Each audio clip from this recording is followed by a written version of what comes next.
नमस्कार, हमारी खास पेशकश के साथ हाजिर हूं मैं अनुपम। प्रदेश की हर छोटी बड़ी खबरों को लेकर लखनऊ में आज ट्रक ने सड़क किनारे खड़े 2 लोगों को रौंद दिया, जिनकी मौके पर ही मौत हो गई। ऐसे हादसे आए दिन देखने को मिलते हैं, लेकिन इस हादसे में बताया जा रहा है कि ट्रक ड्राइवर को मिर्गी का दौरा पड़ा, जिससे ट्रक का संतुलन खो बैठा और ट्रक से बड़ा हादसा हो गया।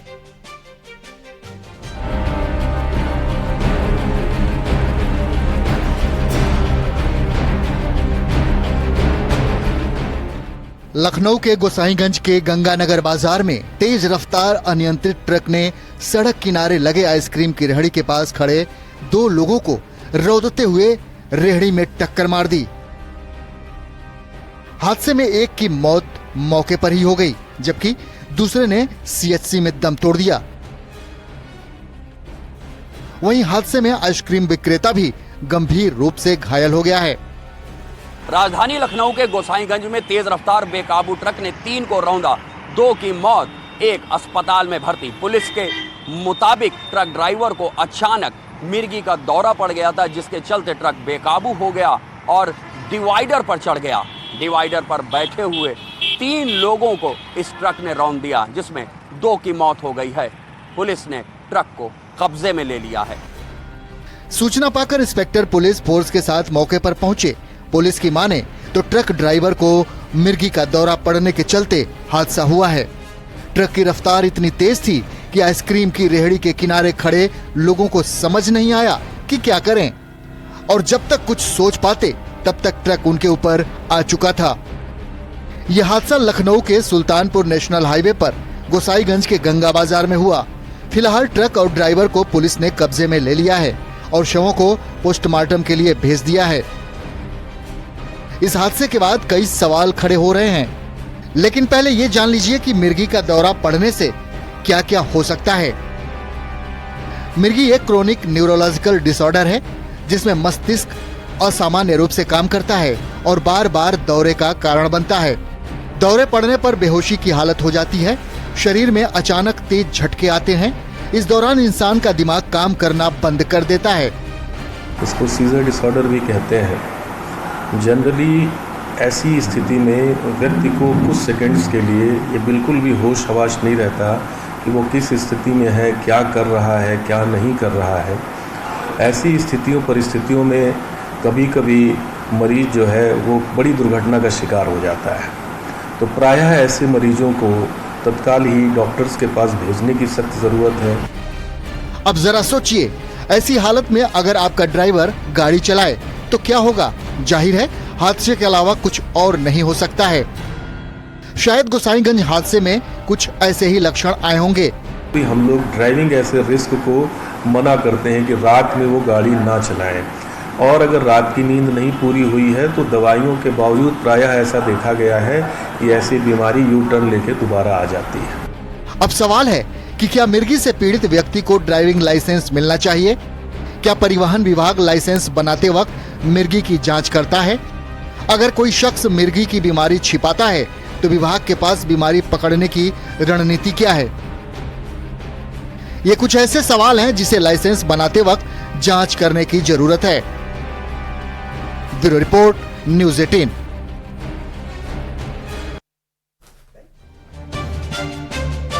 और आइए अब आपको एक ऐसा ही हादसा दिखाते हैं। तमिलनाडु के तिरुपत्तूर जिले के नटरामपल्ली में एक तेज रफ्तार लॉरी ने एक टेम्पू ट्रैवलर को टक्कर मार दी। टक्कर लगने के बाद टेम्पू सड़क किनारे बैठी महिलाओं के ऊपर चढ़ गया। यह हादसा इतना ज्यादा दर्दनाक था कि इसकी चपेट में आए 7 लोगों की मौके पर ही मौत हो गई। इस हादसे में भी लॉरी ने पीछे से रौंदती हुई निकल गई।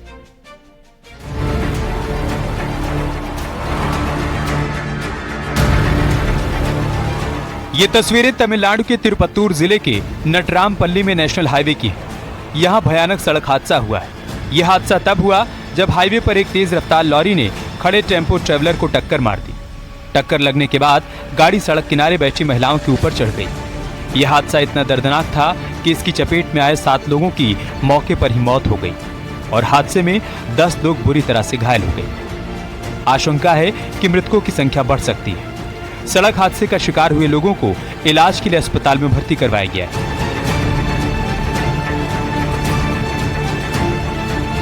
नटराम पल्ली में हुए इस हादसे में जान गंवाने वाले लोग पास के इलाके के रहने वाले थे। दरअसल लॉरी ने सड़क किनारे खड़े टेम्पो को पीछे से टक्कर मारी, जिसकी वजह से सड़क किनारे बैठी महिलाएं इसकी चपेट में आ गईं। ये सभी महिलाएं कर्नाटक से घूमकर लौट रही थी।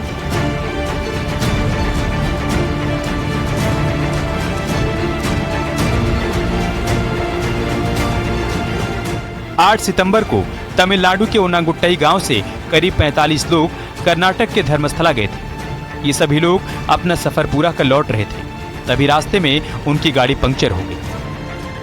पंक्चर बनने के दौरान सभी लोग गाड़ी से उतरकर उसके ठीक होने का इंतजार कर रहे थे। यात्रियों को उम्मीद थी कि टेम्पो को जल्द ही ठीक कर लिया जाएगा और वो आराम से आगे का सफर पूरा कर पाएंगे। लेकिन तभी पीछे से आ रही तेज रफ्तार लॉरी ने सड़क किनारे खड़े टेम्पो को टक्कर मार दी। इसकी वजह से टेम्पो पलटकर इंतजार कर रहे महिला यात्रियों पर गिर गया। इस हादसे में लॉरी ड्राइवर को भी चोटें आईं और वो बुरी तरह से घायल हुआ।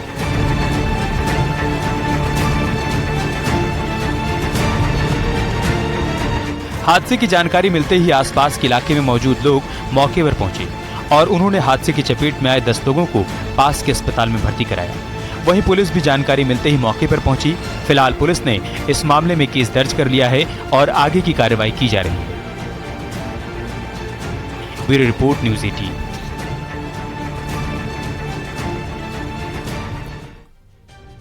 आगरा में न्यूज़ 18 की खबर का बड़ा असर हुआ। राजकीय बाल सुधार गृह की सुपरिटेंडेंट पर कार्रवाई हुई है। बाल सुधार गृह की बच्ची की पिटाई पर यह कार्रवाई की गई है। तस्वीर आप देखिए। सुपरिटेंडेंट पूनम पाल को पद से हटाया गया है। सुपरिटेंडेंट पूनम पाल को पद से हटाया गया है। सोशल मीडिया पर वायरल हो रहा था वीडियो। जिला प्रोबेशन अधिकारी ने यहां पर यह कार्रवाई की है। बाल सुधार गृह की सुपरिटेंडेंट को हटा दिया गया है। पूनम पाल को हटाया गया है। बच्ची की पिटाई पर यह कार्रवाई यहां पर की गई है। सोशल मीडिया पर यह वीडियो वायरल हो रहा है, जो हम आपको लगातार आपकी स्क्रीन पर दिखा रहे हैं। और बातचीत करने के लिए आगरा से हमारे संवाददाता हिमांशु हमारे से जुड़ रहे हैं। हिमांशु, जो वीडियो वायरल हो रहा है, कब का वीडियो है? कब से यह महिला इस तरीके से वहां पर बच्चों के साथ पेश आ रही थी? जी बिल्कुल, ये जो पूनम है, इन पे कई गंभीर आरोप है और कार्रवाई एक वीडियो पर हुई। इनके 3 वीडियो कुल वायरल हुए हैं। एक वीडियो में ये चप्पल से पिटाई करती हुई नजर आ रही है एक बच्ची की, और दूसरा वीडियो जिसमें ये कार्रवाई है, उसमें जांच में ये पाया गया कि खेल खेल में एक बच्ची अपने आप को एक बॉक्स में बंद कर लेती है और दूसरी बच्ची उस पर कुंडी लगा देती है। तो इस कार्रवाई के बाद जब ये जानकारी मिली इनको, पूनम को, जो कि अधीक्षिका है बाल सुधार गृह शिशु सदन की, तो उन्होंने आकर के बच्ची की बेरहमी से पिटाई कर दी। इसी मामले में आज सिटी मजिस्ट्रेट ने ज्ञापन लिया था। उसके बाद जिला प्रोबेशन अधिकारी बाल शिशु गृह गए थे, जांच किया, सीसीटीवी फुटेज देखा उन्होंने और वहां लोगों से बातचीत की। साथ ही लिख करके जो वहां आया है उन लोगों ने लिखित में दिया और साक्ष्य उपलब्ध कराए। इसके बाद पाया गया कि पद के अनुरूप इनका आचरण सही नहीं है। इस वजह से इन पर कार्रवाई की गई। इनको तत्काल प्रभाव से पद से हटा दिया गया है और अनुशासनात्मक कार्रवाई है तो एक कमेटी का गठन भी कर दिया गया है। इनकी लंबे समय से शिकायतें रही हैं और इस बार जब 3 वीडियो एक के बाद एक लगातार वायरल हुए, 12 सितंबर आज ही के दिन वायरल हुए। बहुत शुक्रिया हिमांशु हमारे साथ जुड़ने के लिए और बातचीत करने के लिए। लखनऊ में आज एनएसजी कमांडो ने अपना जलवा दिखाया। विधानसभा परिसर में एयरफोर्स का हेलीकॉप्टर बढ़ाया। एनएसजी कमांडो ने सुरक्षा का जायजा लिया।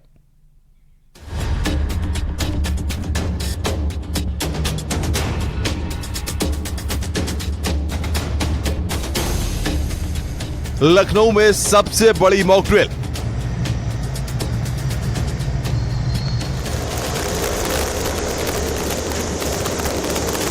एनएसजी की गांडीव एक्सरसाइज।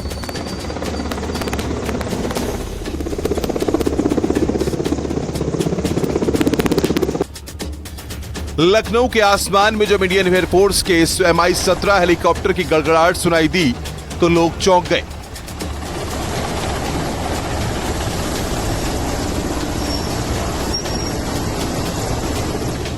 सबके मन में यही सवाल खड़ा हो गया कि अचानक आसमान में हेलीकॉप्टर क्यों मंडराने लगा।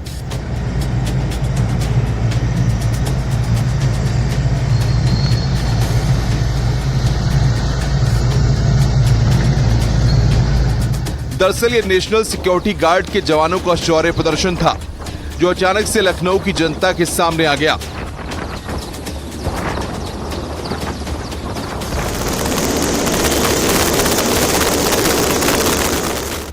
लखनऊ विधानसभा की इमारत के ठीक ऊपर MI-17 हेलीकॉप्टर की गर्जना हुई, जिसकी गूंज कई किलोमीटर दूर तक सुनाई पड़ी।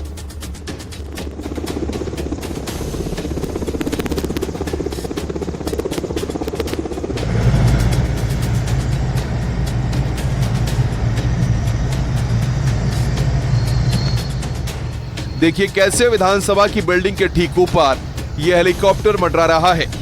ऐसा लग रहा है मानो इमारत की छत को छू लेगा। काफी देर तक हेलीकॉप्टर इसी तरह मूवमेंट करता रहा और उसके पंख घूमते रहे।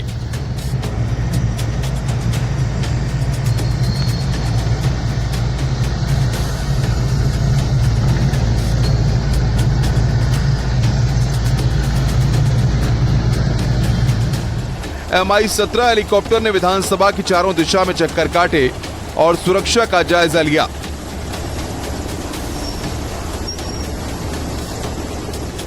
विधानसभा और बीजेपी कार्यालय की सुरक्षा परखने के लिए काफी देर तक मॉक ड्रिल चलती रही।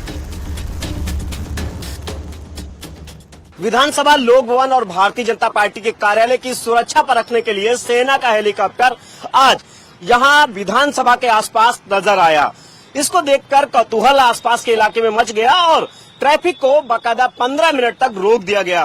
दोनों तरफ से ट्रैफिक रोक दिया गया और सेना के जवान इस हेलीकॉप्टर में शामिल थे और इसके अलावा NSG के जो कमांडो थे वो भी हेलीकॉप्टर में शामिल थे। जाहिर सी बात है कि सुरक्षा व्यवस्था पूरी तरीके से मुस्तैद रहे और ये वो इलाका है जहां पर किसी भी तरह से कोई हेलीकॉप्टर या कुछ भी उड़ने की अनुमति नहीं है। इस दौरान विधानसभा के आसपास की सड़कों पर जाम लग गया। अपनी जगह पर खड़े लोग NSG की स्पेशल ट्रेनिंग के गवाह बने।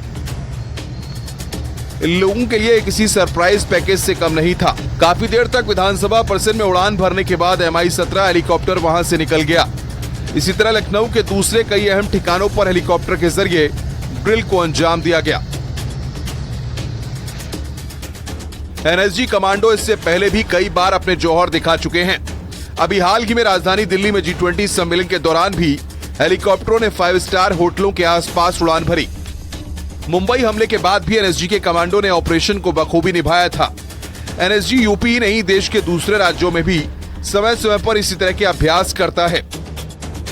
दुश्मनों के नापाक मंसूबों को नाकाम करने के लिए अपनी तैयारियों को मूर्त रूप देना इस अभ्यास का मकसद होता है। आतंकी वारदातों से निपटने और बंधक बनाने जैसे हालातों में NSG की फोर्स अपना एक्शन दिखाती है। NSG की तैयारियों को परखने के लिए ड्रिल की जाती है। आतंक और अपहरण के खतरों को नाकाम करने के लिए साल 1984 में आतंक निरोधक बल NSG का गठन किया गया था। NSG में चुने जाने वाले कमांडो में 53% जवान भारतीय सेना के होते हैं और बाकी के 45% जवान CRPF, ITBP, RAF और BSF से चुने जाते हैं। लखनऊ में मॉक ड्रिल करके एक बार फिर NSG कमांडो ने दिखा दिया वो किसी भी तरह की विपरीत हालातों के लिए एकदम तैयार हैं। Bureau report, news 18। इंदौर से एक बेहद ही दर्दनाक खबर सामने आई है। रेस्टोरेंट में काम करने वाले युवक के साथ हादसा हो गया। अचानक उसका पांव फिसला और वो गिर पड़ा, जिसके बाद उसकी मौत की खबर सामने आई।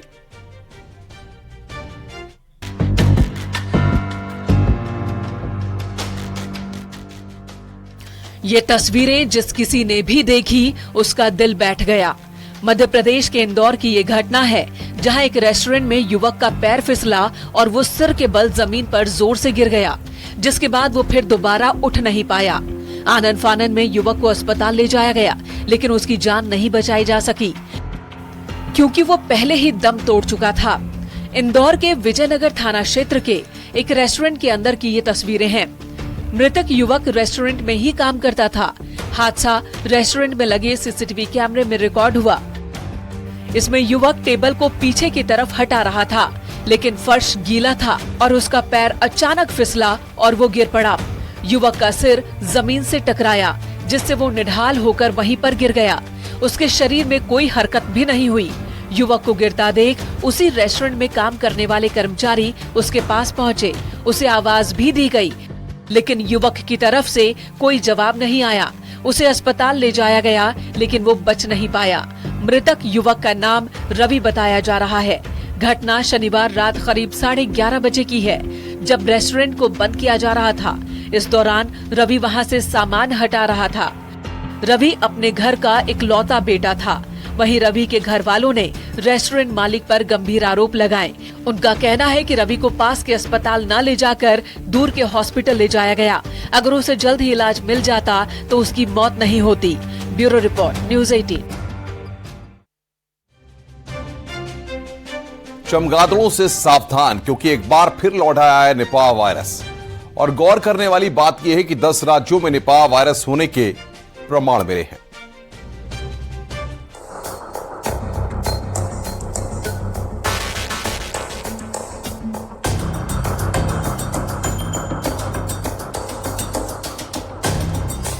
एक बार फिर चमगादड़ कहर बनकर आ सकती है। एक बार फिर चमगादड़ मौत ला सकती है। चमगादड़ों से सावधान रहना। देश पर फिर से निपाह वायरस का खतरा मंडराने लगा है। केरल में फिर निपाह वायरस फैलने का डर सताने लगा है। कोट जिले में 2 संदिग्ध मौतों के बाद राज्य सरकार ने स्वास्थ्य अलर्ट जारी किया है। दरअसल केरल में एक निजी अस्पताल से बुखार के बाद 2 संदिग्ध मौतों की सूचना मिली है। संदेह जाहिर किया जा रहा है कि 2 लोग निपाह वायरस से संक्रमित थे। मृतकों में से एक के रिश्तेदारों को भी आईसीयू में भर्ती करवा दिया गया है। 2018 और 2021 में कोझिकोड जिले में निपाह वायरस संक्रमण से मौतें दर्ज की गई थी। दक्षिण भारत में निपाह वायरस का पहला मामला 19 मई 2018 को कोझिकोड में मिला था। स्वास्थ्य संगठन के मुताबिक निपाह वायरस संक्रमण एक जूनोटिक बीमारी है जो जानवरों से इंसान में फैलती है। दूषित भोजन के जरिए भी फैल सकती है। सीधे एक व्यक्ति से दूसरे व्यक्ति में भी फैल सकती है। निपाह वायरस से संक्रमित लोगों में सांस लेने की बीमारी और घातक एन्सेफ्लाइटिस समेत कई प्रकार की बीमारियां फैल सकती हैं। WHO के मुताबिक ये घातक वायरस सुअरों जैसे जानवरों में भी गंभीर बीमारी का कारण बन सकता है। एक सर्वे के मुताबिक निपाह वायरस 10 राज्यों तक पहुंच चुका है। पुणे की नेशनल इंस्टीट्यूट ऑफ वायरोलॉजी के वैज्ञानिकों ने निपाह वायरस पर स्टडी की है, जिससे पता चलता है कि 10 राज्यों के चमगादड़ों में वायरस के खिलाफ एंटीबॉडी मिली है। इनमें गोवा, महाराष्ट्र, बिहार, पश्चिम बंगाल, असम और मेघालय शामिल हैं। केरल, तमिलनाडु, कर्नाटक और पौंडुचेरी में पहले भी एंटीबॉडी मिली है। वैज्ञानिकों का कहना है कि जब भी कोई वायरस इंसान या फिर जानवर को अपनी चपेट में लेता है तो कुछ ही समय में संक्रमित व्यक्ति या फिर जानवर के शरीर में वायरस के खिलाफ लड़ने वाली एंटीबॉडी बनने लगती है। यानी कि देश के 10 राज्य ऐसे हैं जहां निपाह वायरस आ चुका है। लेकिन अभी तक केरल के अलावा कहीं और से इंसान में निपाह वायरस होने की कोई खबर नहीं आई है। लेकिन निपाह वायरस से सावधान रहने की जरूरत है। निपाह वायरस अगर फैलता है तो बीमार कर सकता है, लिहाजा सरकार भी निपाह वायरस पर नजर बनाए हुए है। निपाह वायरस को कम संक्रामक लेकिन ज्यादा घातक माना जाता है। इसका मतलब हुआ कि इससे संक्रमित तो कम लोग हो सकते हैं, लेकिन मृत्यु दर ज्यादा होती है। केरल में जब एक बार निपाह वायरस फैला था तो इसकी मृत्यु दर 45 से 70% तक थी। इतना ही नहीं, अगर किसी शख्स की निपाह वायरस से मौत हुई है तो उस परिवार के अन्य सदस्य भी निपाह से पीड़ित हो जाते हैं। अगर कोई भी शख्स निपाह वायरस से संक्रमित होगा तो उसमें तेज बुखार, सर दर्द, सांस लेने में तकलीफ, गले में खराश, निमोनिया जैसे लक्षण दिखाई देने लगते हैं। लिहाजा निपाह से सावधान रहने की जरूरत है। अगर कोई भी लक्षण दिखाई दे तो फौरन डॉक्टर को दिखाएं। रुक रहे हैं यहां पर एक ब्रेक के लिए। खबरों का सिलसिला लगातार जारी है। आप देख रहे हैं न्यूज़ 18 उत्तर प्रदेश उत्तराखंड।